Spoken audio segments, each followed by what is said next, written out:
I saw a question about how strong the gravity would be if the Earth was the size of a large city. So I started to figure out how much mass a large city has. I figured that I would start with the number of skyscrapers. It turns out that New York City has 250 skyscrapers and Hong Kong has 373.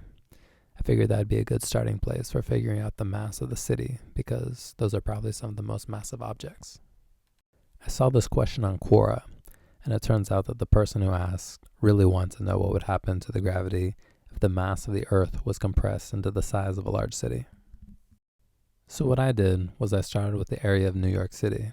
I converted it to meters squared, and then I said that it was a circle as an approximation. I solved for the radius by manipulating the equation, and I got about 1.6 times 10 to the fourth meters. From there, I turned it into a sphere using that radius. And then I used the mass of the Earth.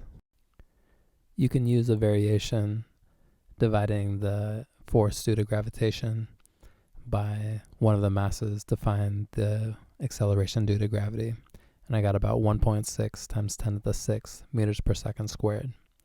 That's about 160,000 times g, which we're familiar with, the 9.8 meters per second squared.